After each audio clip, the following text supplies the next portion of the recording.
This is my Master Naturalist group. The woman in yellow is Kristen Bellis, and she was the organizer for this Master Naturalist. She's been with the University of Illinois Extension Office in the Master Naturalist program for a number of years, and she's retiring at the end of April, so we're really going to miss Christine. So, like Dennis said, I've had a backyard prairie for about 25 years, and I'll be honest with you, one of the reasons I started is because I hate to mow grass. I'm like, how do I get out of mowing grass? Let's put a prairie in, why not? We're building this home. And at the time, 25 years ago, if you called a local nursery here, they wouldn't know what purple coneflowers or pale purple coneflowers were. They didn't have native plants. So it's been a big change in the last 25 years that local nurseries will have native plants. It's a huge change. I'll tell you my story here in a minute, how I moved it. There's our group. And then I was an English teacher at Illinois Central College for about 30 years. So my man that I go to for all the expertise is Doug Talman. And Doug has written 3 books, but this is his best known, Nature's Best Cove. And part of Peoria Reads One Book, One City, and we had this as One Book, One City for Peoria. So everybody in the city was supposed to read this book if you're part of Peoria, or part of the Central Illinois. So he came to Peoria via Zoom, and we got to hear him talk. But this guy is quite an expert. Professor in Department of Entomology at the University of Delaware. He earned his PhD in entomology. And the third bullet there is the most important one. He argues that traditional landscaping often emphasizes non-native ornamental plants, lawns, and large expanses of turf, contributes to habitat fragmentation and the decline of insect population, especially pollinators like bees and butterflies.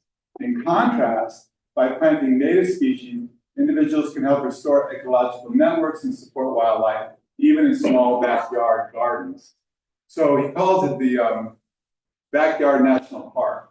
Basically, that we're building a national park 1 yard at a time. And that's his big thing. So his message is clear. Conservation is not solely the responsibility of governments and large organizations. It can begin at home. Basically, Doug's my man here. He's got my back when it comes to a lot of this stuff. It's not just Paul talking. So the purpose of my talk today is to encourage homeowners to convert some of their lawn to a prairie patch. And I love this quote. Think of the lawn as an area rug, not wall-to-wall carpeting. So let's think about our yards as area rugs in terms of turf rather than wall-to-wall. And I love that quote. By the way, I took that photo. One of my friends didn't believe me. This is from my prairie. Most of these photos are from my prairie. And in late August, the tiger swallowtails, the black swallowtails, they'll come to the prairie, and they're beautiful butterflies. And the way they float in the air, you probably see them. But when they come to the prairie, it's like, oh, it's late summer. They always come in late summer. I love this map.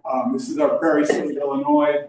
The Public Land Survey of 1817, documenting the extent of prairies throughout Illinois. And notice the vast amounts of prairie in yellow. So this is why we were the prairie state. We're still called the prairie state. But notice this 1817 survey of how much prairie was part of Peoria, part of the state of Illinois.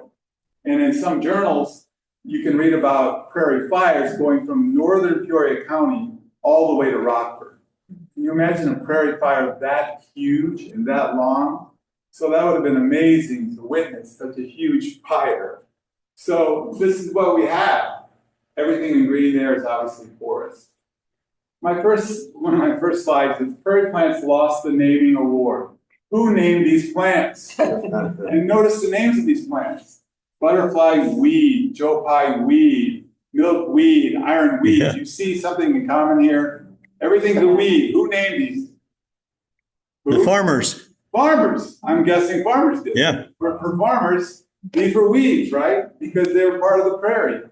On the right, look at these beautiful flowers that come from these weeds, right? On the right are all native Illinois prairie plants with the word weed by their name. So I right now want to start a campaign of changing all these names. Any plant that has a weed by its name, we're going to change the name. Who wants to start that campaign? So anyway, there's a whole list of these, even ragweed's native. So how it all began, a little town of Niantic, Illinois, near Decatur. It's a little dot on the map, literally. And I had to find it. This is way before the internet and MapQuest and Google Maps and stuff. So you had to look on the maps. Remember those days? So in spring of 2000, I purchased 180 prairie plugs from a farmer near Springfield. The name of his business was the Prairie Patch, and here was the list of these plugs. I bought 180 plugs. And you know, like Tom Sawyer with the white picket fence and using the paint and getting his buddies. That's how I planted 180 prairie plugs. I'm like, you're gonna have a lot of fun. It's early April, it's cool, it's misty. I got a bunch of my friends to come over and help me plant 180 prairie plants. But I did all this design work. You know, I put the Virginia spiderwort in the front because it's a small little plant. I put the big blue stem in the back because obviously it's bigger. So I had it all worked out. I had this great design for prairie. And then what did I learn after like 5 years? Is I don't decide where the prairie plants go. The prairie plants decide where they want to go. And that was a hard lesson for me because it was like, I love this design, it's gonna work, this is how it's gonna be. No, the prairie decides. So here's my backyard. As Dennis mentioned, it's about 4 yards wide, about 30 yards long. And then Homegrown National Park, that's the phrase I couldn't remember. But Doug Ptolemy talks about a homegrown national park. My backyard connected to your backyard, connected to all these different backyards for our own national park throughout the country. This is about establishing a relationship with nature, that we're part of nature, not separate from it. I love the winter prairie, especially a snowfall like this. It's just gorgeous. So that's our prairie in the foreground, and then that's some woods in the background. And that's one of my eastern bluebird nests. And we get eastern bluebirds, but I have to tell you, since it's the Audubon Society, I can tell the story. I was so frustrated by European sparrows getting into my bluebird houses. I'm like, I went to Google one day and I tried to kill sparrows. I didn't really want to kill the sparrows, but I just was so mad. Because in one day I was like taking out 3 or 4 nests, right? So I came across a website that talked about fish line and using fish line around the hole of the eastern bluebird house because European sparrows and a lot of these other birds are not good aerialists. Whereas bluebirds and a lot of indigenous birds are really good flyers. They'll fly right into the hole. Whereas the sparrow will just kind of milk around. So you put this fish line around the hole of the nest, and that'll keep them out. And sure enough, it worked beautifully. I'm like, I can't believe it. This fish line works beautifully. And all of a sudden I'm getting bluebirds and not the sparrows anymore, and I didn't have to kill anything. So I was like, yes, I love this fish line idea. So any of you that have nests in your yard, try the fish line. And it gives proportions. It tells you how long the screw should be out, how long the fish line should be by the hole. It gives you very clear directions on how to do the line. Anyway, sorry for the back to this beautiful winter prairie. And then in the spring, the first thing I get are prairie columbine. I love this plant. This is one of the earliest spring plants in my prairie. And then eventually Virginia spiderwort, which I absolutely love. It's a new flower every day for like a month. How many plants can say that there's a new bud every day for a whole month or even longer? So I love this plant. Later on in the summer, we get landscape coreopsis. There it is around our mailbox. Of course, later in the summer, we get purple cone flowers, rattlesnake master. Yeah, so this is one of those plants I planted originally in my original prairie, but now I didn't want to go there. So I'm like, oh crap, it's dying off. So I had to put it over by the rain garden, and it's flourished. Whew. And I burnt the little rain garden area this spring, a few weeks ago, and already it's like 3 inches high. There's rattlesnake master, about 3 inches high now. But this plant is so weird. It looks like it's straight out of from Mars or something. But obviously the name rattlesnake master, they use the roots as a salve if you did get bit by a rattlesnake. I love royal catchfly. There's one part of our prairie that in late summer, there's that little beautiful red flower. It's gorgeous. So my wife and I always look for this royal catchfly in one part of the prairie because it's always there. Bergamot, the bees love it. And I didn't plant these guys. They just came in. And that's like the story of Emiquon, right? The story of Emiquon is the plants were already there, hidden away for 80 years. So seeds were waiting to come out, stop the pumps, open the levee, stop the corn and soybeans, and then the plants are there. 80 years in hibernation, and these plants come back. That's amazing.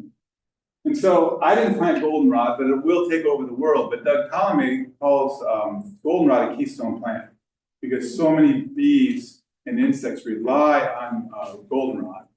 Jerusalem artichoke, that comes in too, but if you're not careful with a tiny little prairie like mine, these guys will take over the world, and there goes your other prairie plants. So it is kind of a thing you have to keep an eye on. So as I mentioned, goldenrod is a keystone plant. There's over 120 species connected to it.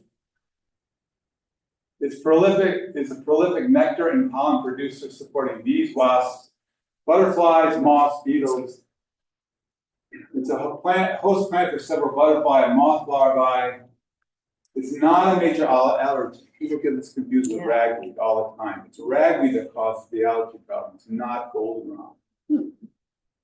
And here's the ragweed. And here's probably why. One plant may produce 1 billion grains of pollen. One plant. Good luck, allergy sufferers. This lightweight pollen may remain airborne for several days and can wreak havoc with seasonal allergy sufferers. Raise your hand if you're a seasonal allergy sufferer. I'm one of them. But it's a native plant, so it stays.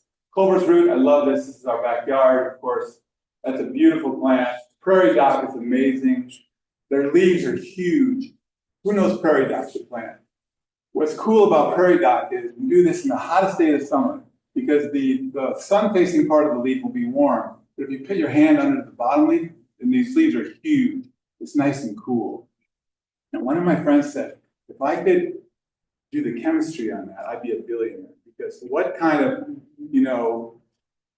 roof would you have that would retain the heat at the top, but keep it cool underneath? If you know the chemistry of that, you could be a billionaire. So I thought, oh, okay, I've never researched it beyond that. But I thought it was interesting. So that's prairie dock. New England aster, that's late fall. Bees and butterflies love it.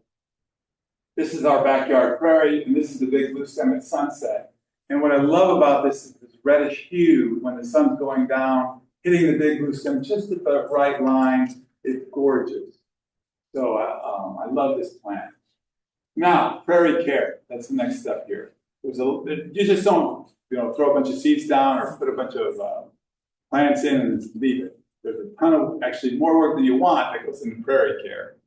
The first is battling with invasives. And crown vetch is a rhizome, and so it's going to go underneath and pop up wherever, and it could take over the world. So I put crown vetch in there because I had a major war with crown vetch. And for a couple of years, crown vetch almost won. But I went out there, especially when it's flowering, and just pull it by hand. Just keep pulling it by hand. But look at that list of invasives on the right-hand side. Japanese honeysuckle, Amur honeysuckle, that's the worst. We see it everywhere. In fact, it's blooming right now. You can just look around. Anything that's blooming right now is probably honeysuckle. Prairie care, climate change. This came from Dwayne Friend. He's a climate specialist with the University of Illinois Extension. Peoria is now in a new hardiness zone. It was 60 miles south of us. Springfield was that zone, but now it's moved north 60 miles. So we're in a new hardiness zone for our plants.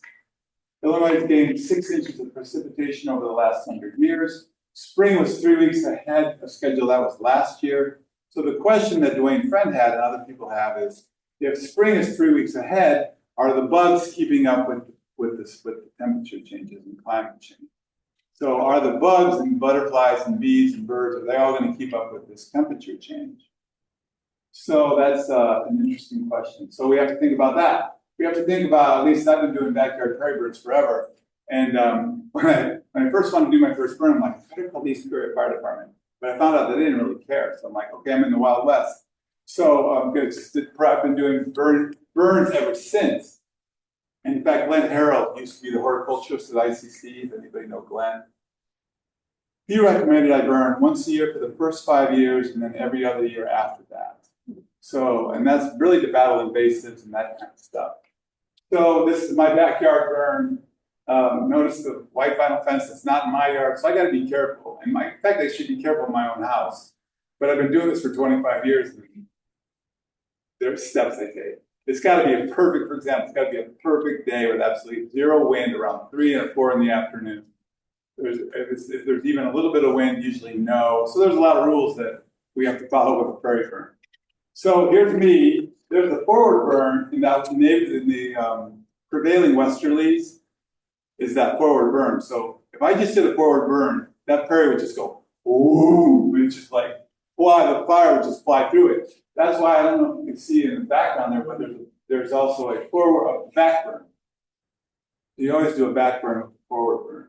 But it's a tiny little prairie, so kind of exciting. And then you get your friends to help out. They want to burn things. Like Tom Sawyer again with the white picket fence. I grabbed my buddies to help me out. So here we are finishing up a burn. And then I just got this in the mail a few weeks ago. And I was looking at this list of things because Doug Colomay, again, I'm going to rely on Doug, not Paul Resnik, the English teacher, Doug Colomay, the entomologist and expert of it forever. He would not fertilize or put any herbicides on his lawn. So no fertilizers or herbicides on the lawn. Herbicides I get. I've never put herbicides on our lawn, but fertilizers I'm still surprised about. But about this ad, I saw grub control. You guys are all birders. So why would we not want to control grubs? Birds, exactly. My eastern bluebirds that come every year, they love those grubs. Eat them all, please. I don't have to get this company to come in and kill my grubs. I'd much rather have eastern bluebirds come in and take care of those grubs. It's wonderful. So grub control, no way. Weed control, that's my prairie you're talking about. So no way. Discovery, that's my daughter. And I'm proud to say that in May she'll be graduating from law school. So this was taken a little while ago. This was taken about 20-some years ago. We're looking in the eastern bluebird house, and you guys are, these are all pictures from our backyard. But beautiful eastern bluebirds in our backyard. And I don't know if you can see, but see these screws here? This is what I was talking about with that fish line. The fish line goes on those screws, and that keeps those sparrows out. So that's my house. You notice the white baffle on there too? Because snakes and squirrels and all kinds of stuff want to get up there and eat those eggs. And then there's bluebirds, baby bluebirds in that one. That's pretty cool. So we love it. Goldfinch, and they love takes these purple coneflower seeds all winter. Illinois bird right there. You know that. And then remember that was last year or 2 years ago with the cicadas. Was it last summer with the cicadas? I can't keep track of everything.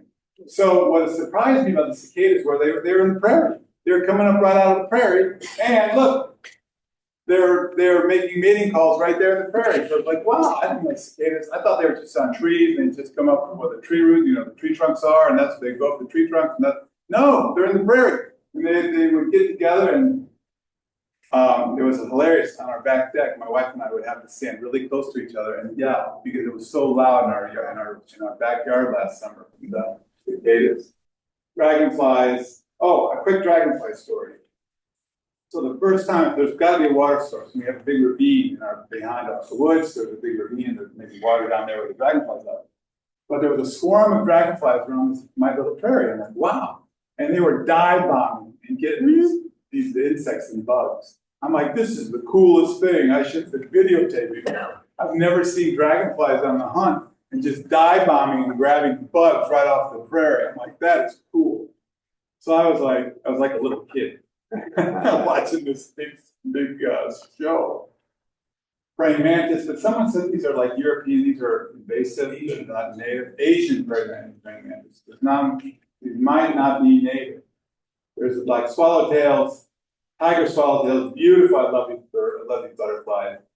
There's rabbits, there's tree frogs, there's hook. I'm like a hawk. We live in a suburban area. We live right by ICC in a suburban area. But there's some big hawks. And of course, my neighbor took this picture. It's the strongest red fox I've ever seen. But I'm glad to see red fox around. In fact, that's another good story about that. My wife and I, in our bedroom, we heard these loud, extremely loud sounds at night, like wah, like that. And we're like, that's got to be a raccoon. My neighbor's like, no, it's not a raccoon, it's a red fox. I'm like, are you kidding? So if you YouTube it, just YouTube red fox calling.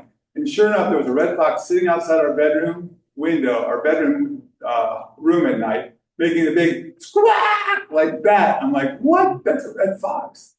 So I was very surprised, but I was actually very happy because we've got a lot of voles. So please get to work and eat some of these voles because they're tearing up the whole yard.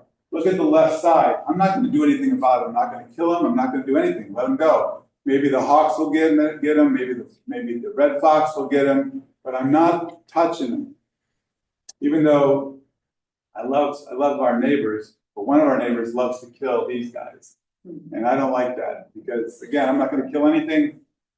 Let them live and let the fox get the chipmunk and let the other birds get, the hawks get the chipmunks. Okay, on to the main part of my prairie. How can we overcome barriers to converting lawn turf to prairie? So that's the big question tonight. How can we get people to convert lawn turf to prairie? The hardest thing by far, from my experience, is having people enlarge their aesthetic, their sense of beauty is what I'm talking about.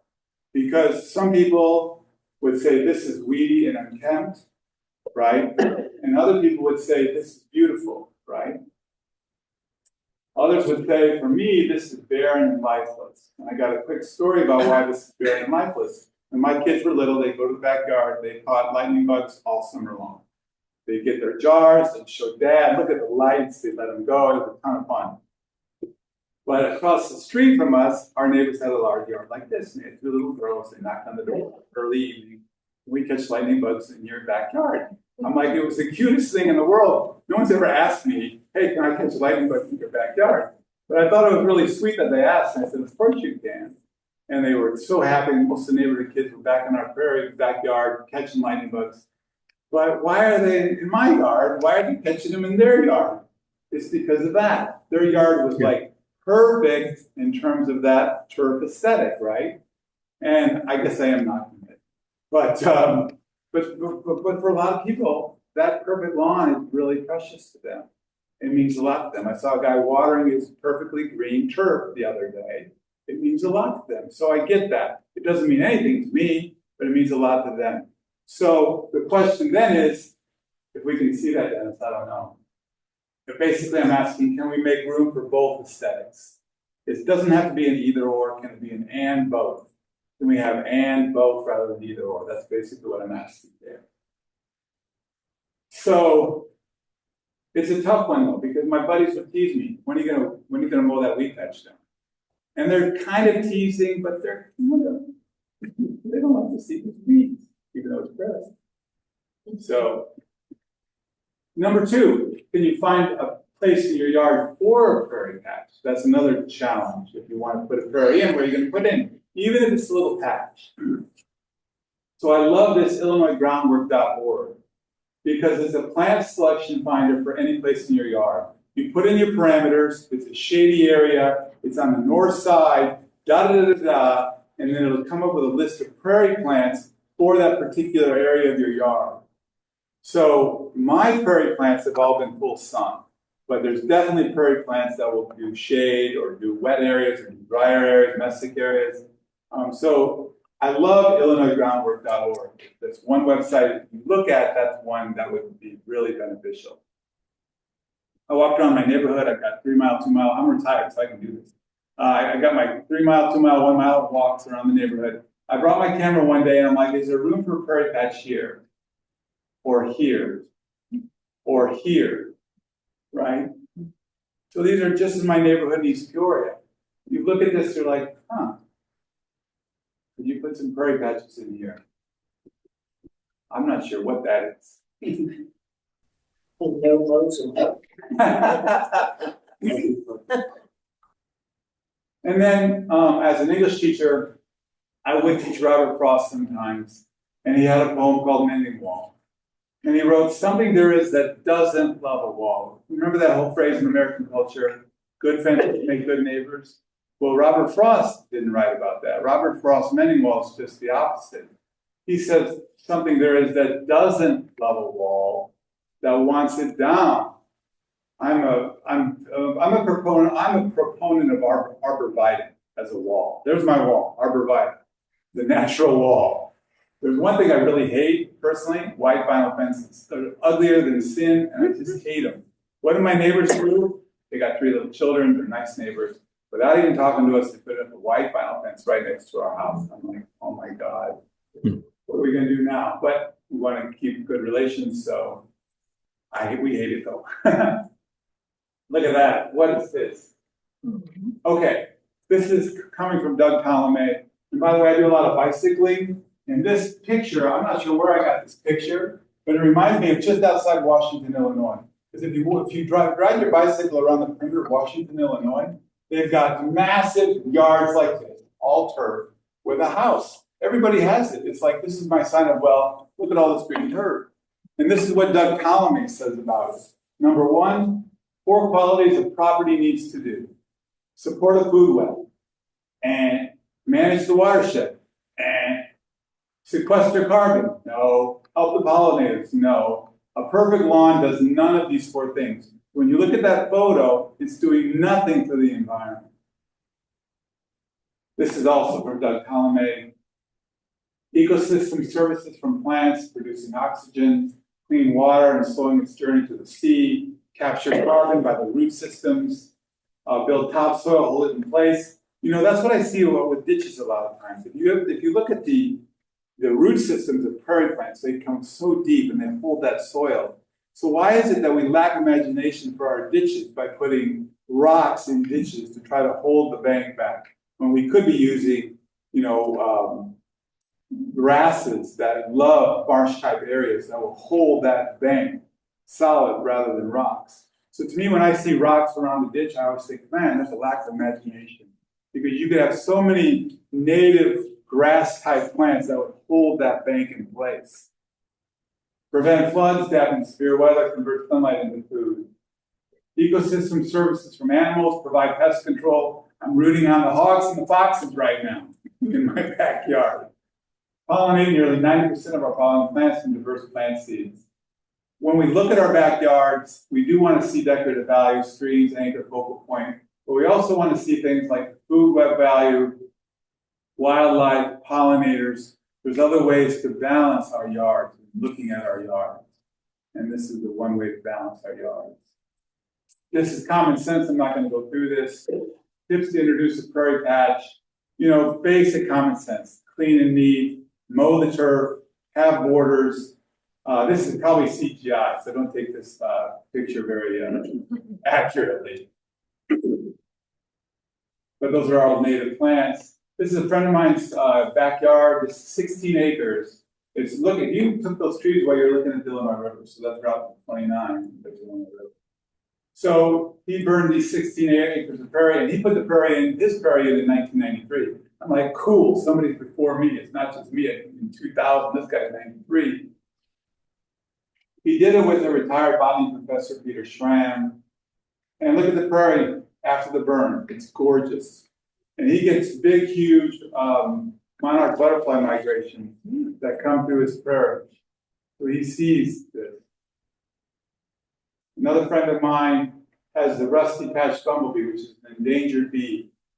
And this is in Germantown Hills. These are all native plants you see next to our house. In the back of their home, they have solar panels.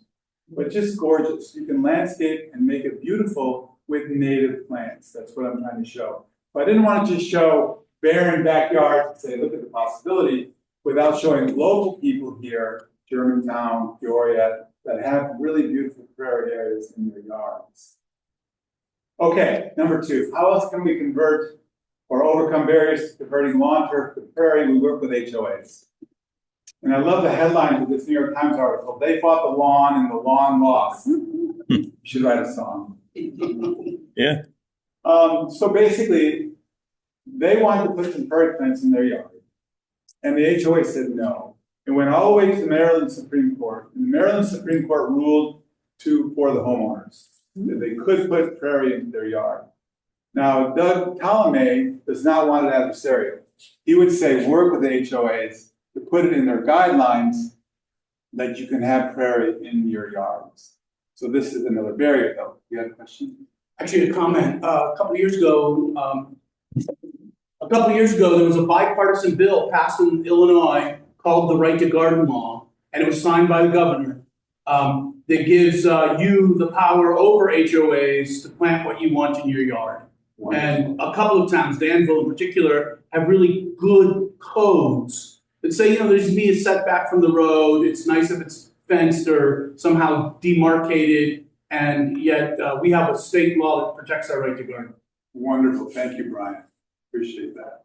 So if you're fighting the HOA, I'll send you a link. How about the cities? It's a state law that trumps city. So there's number 2 on how to overcome barriers to converting lawn turf to prairie. Work with your HOA. That's what he's saying here. Number 3, create clear borders to reassure our neighbors that all is well in the turf world. So if you have borders, okay, this is under control, you're not letting things out of control, there goes my property value, right? So I have border, I have turf, that's my prairie, I have turf all around the prairie, there is the woods, so there's a turf area between the woods and the prairie.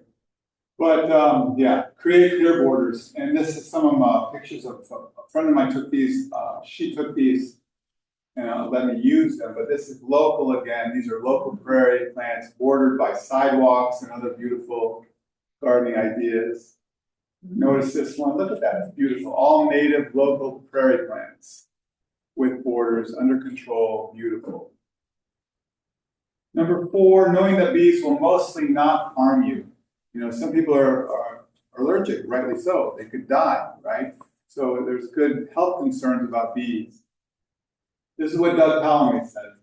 Out of all 4,000 native bees, only bumblebees, a mere 46 species, extinct to protect their hives. While foraging at flowers, bees are not aggressive at all. In all my years of walking my prairie, 25 years of walking prairie, they could care less about me. They're totally focused on, you know, gathering their pollen and going to the next flowering plant. It's not about me. But what's cool about it in the summer is just to listen.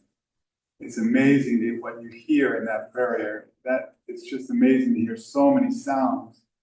Now, I don't want to go off the subject and talk about yellow jackets, because I've been attacked twice by yellow jackets, because I've been mowing areas where they have an underground nest and I didn't know it, and all of a sudden I'm getting nailed. That's not fun. But they're not in the prairie, and we know this, don't we? Bees are responsible for pollinating 87% of all plants and 90% of all flowering plants. This would be a fatal blow to humans. So we've got to keep our bees. It's a necessity. Okay, another barrier is finding resources. But this by far is the easiest. It's amazing how many resources are out there for us to do a prairie area. And some people say, well, I can't do it. I can't do the digging, or I can't scatter the seed, or whatever they can't do. I have a few friends who do this for a living. So if you're interested, I can give you some contact information. But this is Wild Ones, Illinois Prairie Wild Ones. They're great. They have an Illinois Prairie chapter. They even have garden designs to download, which I think is pretty cool. They have YouTube channels on meeting designers for native plants. You can't go wrong. And then the DNR, Prairie Resource Centers, and I really like Illinois, the IDNR. Look at this list here. Educational resources for Illinois pollinators, for Illinois prairies. I mean, they just go right down the list. They have quite extensive resources. And then this was a real gem to me when I was in the Master Naturalist program. And that was Mason State Tree Nursery. How many of you have been there or heard of it? It is a great resource. I was shocked when I saw it. Rows and rows of purple coneflower. They collect those seeds. They put them in bags, they sell them. It's amazing. So this is a great resource. University of Illinois Extension Office, of course. And then I mentioned Illinois Groundwork.org earlier, highly recommended. And then other states are jumping in the bandwagon. Brian mentioned Illinois. Oh, in Illinois, we have the Native Prairie and Forage Preference Act. So where we can put in prairie plants, we're going to, along roadsides and that kind of stuff. Other states are doing things. Minnesota has the lawns for the legumes pilot program. Nevada, I love this. They're taking out non-functional turf. Why do you have turf in Nevada? So I love seeing this turf being taken out. And guess what they're putting in? How about desert? Yeah. Because that's Nevada, right? So here they're taking out turf and putting in desert. And then some of the suggestions Doug Palomay has, he suggests to improve your lawnscape. Number 1, he says, shrink the lawn. Try for 50%. That's a lot. Because if you're married, then you got to work with your partner too. You both be on board. Good luck. They might want the backyard one way, the front yard another way. Who knows? But there could be a lot of negotiation going on, is my point. So shrink the lawn. Try for 50%. Remove invasive species, there's a lot of them. We took out our burning bushes because they're invasive, but they look beautiful in the fall, red stems and everything. We put in native bushes instead of the burning bushes, we took them out.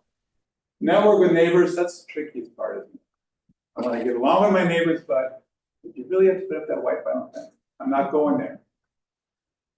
Build a conservation hardscape, window wells, motion sensor security lights because of the moths, right? The moths get distracted at night, go to the light.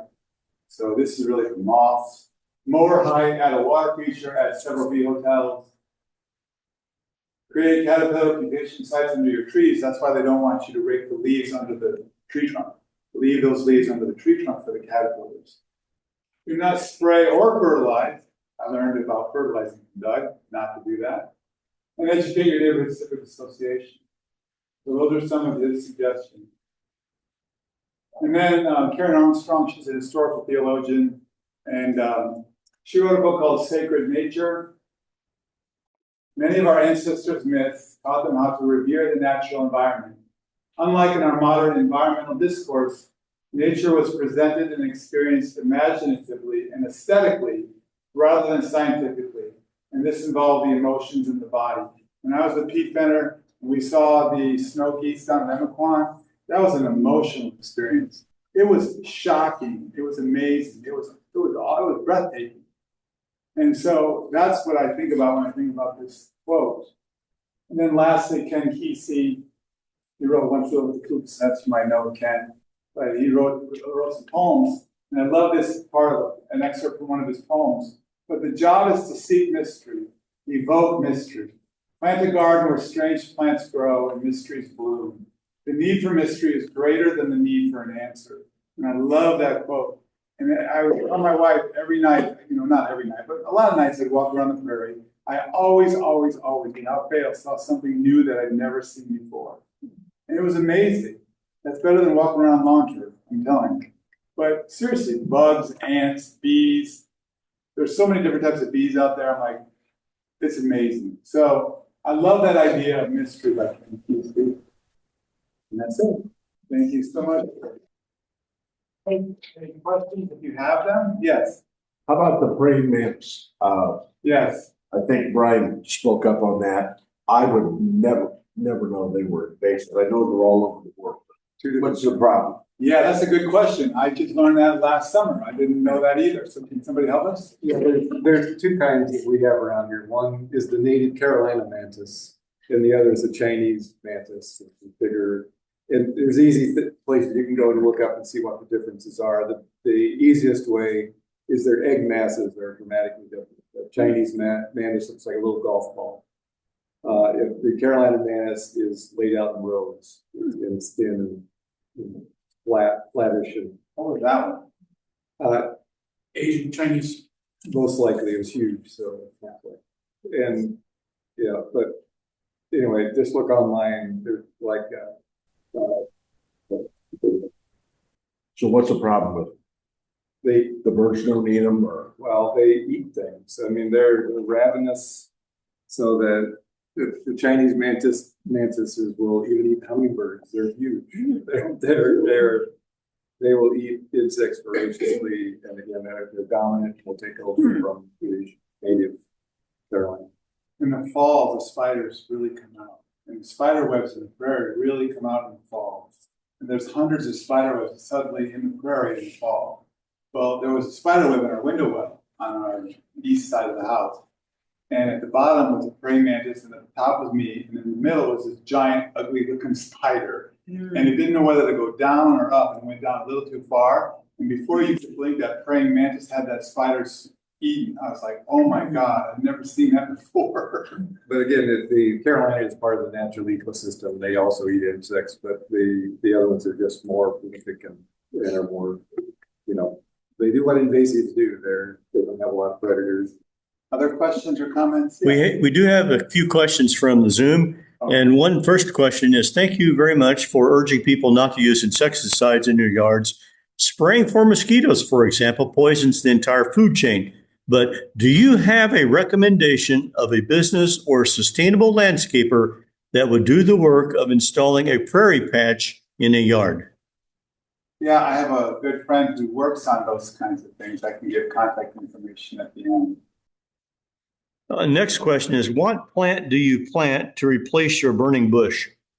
Yeah, I don't remember the name of it right now, but I had hair come out, actually. My wife wanted hair to come out for the front yard. And whatever the plants they are, they're native Illinois prairie plants, or prairie bushes, I should say.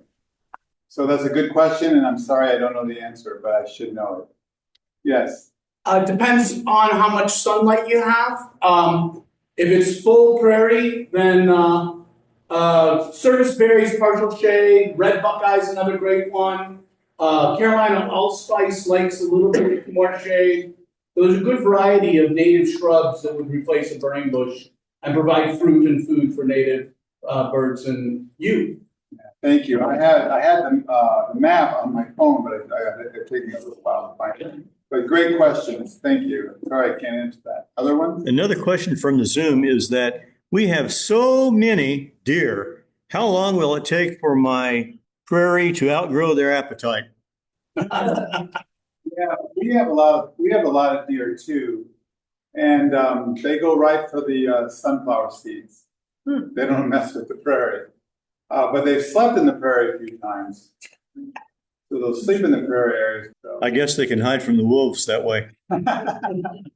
Yeah. Maybe the coyotes. There was a question right here. Yeah, I have zoysia grass in the back where I would like to do a prairie. Is that even possible to get rid Yeah, of that? some of that is tough to get rid of. We have zebra grass in our front yard. That stuff is nasty and it grows everywhere. It's a beautiful ornamental, grass, but we have to get rid of it.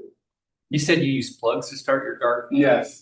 What would you recommend, seeds or plugs, if you were doing it all? Yeah, good question. I've only messed with plugs, so I can't speak for seeds, but I know a lot of people with bigger areas than mine, they'll scatter the seeds in the fall, let them winter over, and then they just grow wherever they grow. But I had such a small area that's why I did plugs. And at the time they were 90 cents a plug, and I thought this is worth it because I had the design and everything. So my recommendation is for a smaller area, do plugs, but for a huge area, scatter the seeds. That's what I'd recommend. Yes. At the beginning, you showed the slide regarding all of the native plants that were weeds. Yes. And then you talked about getting along well with your neighbors. Yes. I happen to live in a rural area. I'm surrounded up by corn and soybeans, depending on the year, all four sides. Are my neighbors who actually don't live by me, but farm around me, going to take me? That's a good question. I was still thinking you were going to say you weren't going to like them because they're doing aerial spraying that can really hurt prairie areas. And I have a friend of mine. They didn't do any spraying. They had apple trees and all this stuff. And some of the spray was coming onto their apple trees, and they were really concerned about that. Eventually, they moved because they couldn't stop spraying, and some of that spray drip would come into their yard. So that's a tough one. Good luck. And I hadn't even thought about that because the plane goes right over our house. Yeah, I would definitely say to my neighbors if those planes coming over the house and it's causing. So I'd be more worried about your prairie plants than I would about their crops, honestly. Yeah. I was just gonna say that when they spray, they're supposed to I think there's a law about that, needs to be checked out, but because I have some people that come to the farmer's market, and that's what they say, they are told certain days they're gonna have spray. So I think, check out those resources, the legal resources, because there are some. They're supposed to warn you about that. Other questions? Any suggestions for chiggers and not using insecticides to control them? Does this prairie help? Does it hurt? Yeah, I've never had trouble with chiggers, so I can't really say. Can anybody help them with this one? Possum and turkey. Possum and turkey eat chicken. Possums are described as tick magnets. In fact, possums will actually eat 95% of all of the ticks that they come across. So possums are your friend. There's your answer. Can we have them in Peoria? Are they allowed? I was just wondering, where would, you find like rare, native plants? Like I was looking for a ground plum, but couldn't find any. Looking for what? A ground plum? A few years ago, when I was looking at prairie areas or prairie companies, just over the border in Wisconsin, there are a ton of prairie companies that have prairie plants, prairie seeds, prairie plugs. So just over the border. Brian? So I work for Illinois Audubon Society, and I just rewrote the website and the booklet on designing and building your own prairie or native landscaping. And we have links to lots of native nurseries in Illinois. Possibility Plus up south of Chicago is one of the better retail markets. Pizzo and Associates is more wholesale and master gardener stuff. Yes, but they what's the one nearby? Pleasant Prairie. Pleasant Prairie, yes, It's really close. is one real close. And then there's another one that just opened. I don't really know. Ben runs it. Down, I haven't met him yet, but I've heard good things about it. I just moved to Peoria, so I'm still figuring out the local ones. But if you go to our website, there's links to find a nursery near you. And I do know Pizzo in particular, I work with a lot. They specialize in those harder to find plants. So you might want to check them out. I only brought a couple copies of the booklet you can freely download from our website. And it's actually better online because the links are hot. Thank you for that. That reminded me, here at Forest Park years ago when I first started my prairie, there was a lady that would have a dinner here in this room, and then we'd have a seed sharing party. So we'd have dinner together, and then we all shared your prairie seeds with each other. And that was really fun. We'd all bring our little bags and share our seeds.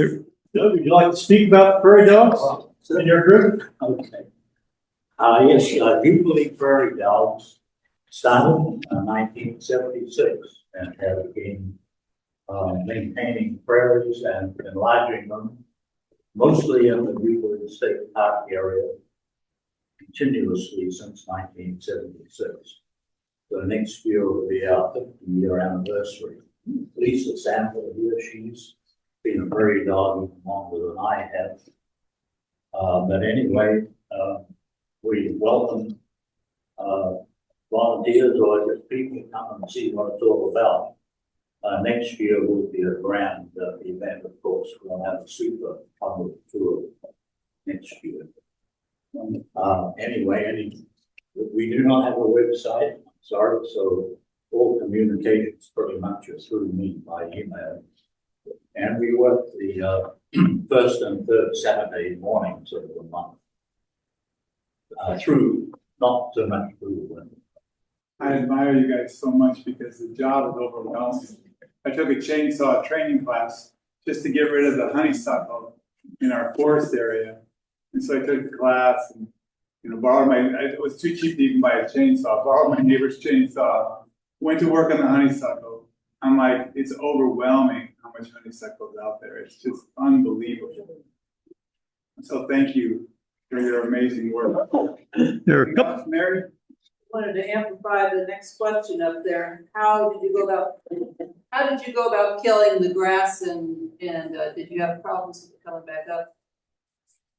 Yeah, so there's lots of ways to kill the grass, but I did none of those ways because we built our home. And if I'd known they were going to take the clay from the hole in the ground and spread it around the yard, I would have been like, no. So I just we didn't have our lawn yet. So we just bought black soil and put it where the prairie was going to go, and mix the prairie black soil in with the clay. But there's lots of ways you can just you can find those turf machines that just cut the turf and you remove the turf that way. You can put plastic over it and that'll kill the turf. So that's another way. You could use Roundup, but I don't recommend chemicals, but you could do it that way. It kills everything. So there's a lot of different approaches to taking out the turf. My favorite way is just get the turf cutting machine and that'll just go around and cut the turf and then, give it to your neighbors, maybe use it for areas of your yard where you need turf, that kind of thing. So I would just recommend you cut the turf and then give it away. But there's lots of things you could do. So thank you very much for your attention and coming.